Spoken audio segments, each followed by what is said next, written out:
மக்களே, இன்று நாம் திருக்குறள் 385ஆம் குறளை பார்க்கிறோம்.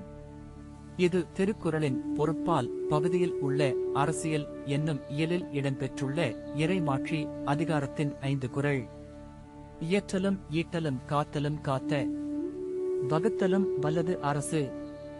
இந்த குறள் சொல்ல வருவது என்னவென்றால், அரசு செய்யும் ஒவ்வொரு பணி, பெறும் ஒவ்வொரு வருமானம், காக்கும் ஒவ்வொரு வளமும், பிரிக்கிறது உள்வாங்கிய எல்லா பொருள்களும் ஒருமித்த காவலாக இருக்க வேண்டும் என்று வலியுறுத்துகிறது. அரசு தனது அதிகாரத்தை எதிர்மறையாக பயன்படுத்தாமல் ஒழுக்கம், நியாயம், மக்கள் நலன் ஆகியவற்றை முதலில் நிலைநிறுத்த வேண்டும்.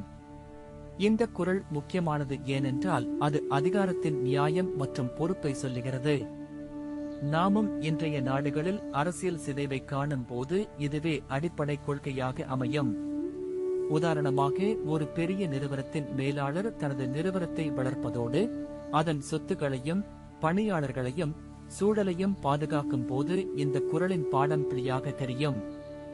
மற்றொரு உதாரணம், ஒரு நகரம் இயற்கை வளங்களை பாதுகாக்க மழைநீரை சேமித்து காற்று புகையையும் குறைத்து குடியிருக்கும் மக்களின் ஆரோக்கியத்தை காக்கும் போது இதை காணலாம்.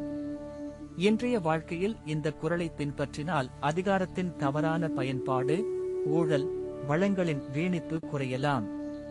உணர்ச்சி ரீதியாகவும் பொருளாதார ரீதியாகவும் மக்கள் நலன் அதிகரிக்கும். நமது தினசரி செயல்களிலும் பள்ளி தலைமை ஆசிரியர், குடும்ப தலைவன், சமூக தலைவர் ஆகியோர் ஒவ்வொருவரும் நியாயமான தீர்க்கத்தினை பின்பற்ற வேண்டும். அதனால் ஒவ்வொருவரின் பொறுப்பு, சொத்து, வாய்ப்பு ஆகியவை பாதுகாக்கப்படும். இந்த குறள் இன்றும் நம் சமூகத்தில் ஒற்றுமை, நலம், முன்னேற்றம் ஆகியவற்றை காக்கும் வழியாகும். அதனால் இன்று நாம் உணர வேண்டும், அதிகாரம் பயனுள்ள சேவையாய் இருக்க வேண்டும், சேதம் அல்ல. இதுதான் திருவள்ளுவர் சொல்லும் ஆழமான உண்மை.